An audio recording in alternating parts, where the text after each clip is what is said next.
λίγο αυτά τα βιβλία που είναι γραμμένο από τον κύριο Sheikh Ahmad Bamba Khadim Rasoul Rabiallahu Ta'ala Anhu. Ο Sheikh Ahmad Bamba Khadim Rasoul είναι ένας άνθρωπος του Θεού, ένας πνευματικός πατέρας για μας, ένας άνθρωπος που μας αναπνέει μεγάλο σεβασμό, είναι έξυπνος, καλλιέργημενος, ένας άνθρωπος που τον διακατέχει με μεγάλη εντιμότητα. Είναι ένας πρόσωπος που αγαπάει την ειρήνη και αγωνίζεται για την επικρατήση της. Δηλαδή είναι ένας ειρηνιστής. Κυρίες και κύριοι, θα ήθελαμε να ξέρετε, ο Sheikh Ahmad Bamba Khadim Rasoul είναι γεννημένο στα 1850.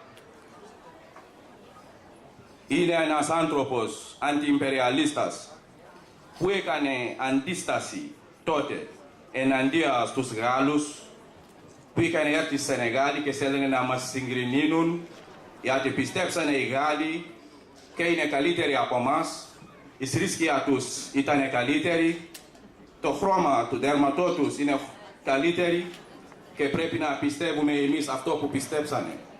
Και τους λέει ο κύριος Όπι, κανένα δεν έχει το δικαίωμα να συγκρινήσει τον άλλον. Ο Θεός λέει στο Κοράνι, «Λακουμ δίνεκουμ βαλιαντίν». Ο καθένας να πιστεύει σε αυτό που θέλει. Γιατί τότε ο Θεός έλεγε στο προφήτης ο Μουχαμμέντ αλαϊχισσαλάτου βασσαλάμ, πήγαινε με το Αμπου Τζαχλίν να μην μένει κανένας άθεοι εδώ στη Σαουδική Αραβία, στη Μέκα. Πολεμείς τους, κάνε πόλεμος μαζί τους για να γίνουν όλοι οι μουσουλμάνοι. Ο προφήτης τα έκανε, κάποια στιγμή όμως το λέει ο Θεός, τέλος. Λακούν την εκουμαλιαντίν.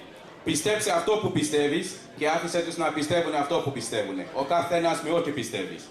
Για αυτό ο κύριος Sheikh Ahmad Bamba μας έχει μάθει να ξέρουμε και αυτή την πλανήτη πρέπει να υπάρχει διάλογος, θρησκευτική διάλογος, σαν αυτό που κάναμε τώρα. Για ο καθένας να ξέρει ποιος είναι αυτό, σε τι πιστεύει. Ο καθένας έχει τα δικαιώματα να πιστεύει σε ό,τι θέλει.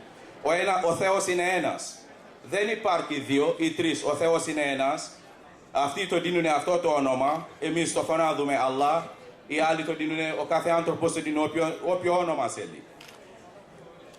Θα ήθελα να καταγγείλω κάτι, γιατί είναι μια εφημερίδα που λέγεται Jeune Afrique Magazine, που βρίσκεται σε όλες τις χώρες της Αφρικής.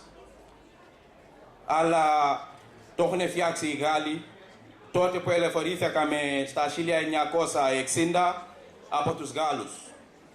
Μόνο και μόνο για να λένε ό,τι θέλουν σε εμάς. Τι κάνανε αυτοί το χειρότερο? Πήγανε τώρα και ζωγραφίσανε ο κυρίως που πιστεύουμε. Δηλαδή αγγίξανε οι καρδιές μας. Η πίστια είναι εδώ μες στην καρδιά. Το ζωγραφίσανε όπως ο Σαρλ Εμπντό είχε κάνει στο προφήτης Μουχαμμέντ αλαϊχισσαλάτου βασσαλάμ τότε που έγινε σφαγιά στη Γαλλία. Αλλά να ξέρει, Jeune Afrique Magazine, εμείς Σενεγαλέδοι είμαστε ενωμένοι μαζί με τους Τιζάν και τους Χαντρία. Και δεν θα απαντήσουμε με τη βία. Να μην περιμένετε να κάνουμε σφαγιά εμείς, να βγούμε στον δρόμο με όπλα, με μπόμπα και καλεσνίκοφ για να απαντήσουμε. Είμαστε άνθρωποι κατά της βίας. Αυτό μας έμαθε ο Sheikh Ahmad Bamba Khadim Rasoul. Δεν θα απαντήσουμε με τη βία. Και αυτό που θέλουμε είναι να σταματήσετε να ζωγραφίζετε, γιατί αυτό που κάνετε φέρνει ένταση και δημιουργεί προβλήματα. Όπως μας βλέπετε εδώ που είμαστε. Το σύστημα της Ευρώπης μας έφερε εδώ. Κανένα δεν θέλει να καταλήψει τη χώρα του, να έρθει εδώ, να κάθεται εδώ και να διαβάσει. Αυτό το ρατσισμός και το φασισμός πρέπει να φύγει από αυτή την πλανήτη. Κανένα δεν θέλει να φύγει από τη χώρα του. Όταν το σύστημα της καπιταλισμού θέλει να μας πάρει το πετρέλαιο από την Νιγερία, πάει εκεί και τους φάγει και τους μπομπαρδίζει, ή έρχεται στη Σενεγάλη γιατί πρέπει να πάρει ή θέλει να πάρει διαμάντια ή πετρέλαιο στη Συρία και μας μπομπαρδίζουν και έχουμε φόβου διώξη. Λοιπόν, δεν θα μπορέσουμε πλέον να κάψουμε να δούμε στη χώρα προέλευση. Πρέπει να εγκαταλείψουμε τις χώρες μας για καταφυγείο. Τώρα που ερχόμαστε εδώ, έχουμε κουλτούρα και θρησκεία. Θα έρθουμε με αυτή τη θρησκεία που έχουμε και αυτά που πιστεύουμε. Τότε πρέπει να υπάρχει σεβασμός πλέον σε αυτή την πλανήτη. Σας ευχαριστούμε πάρα πολύ. Να σας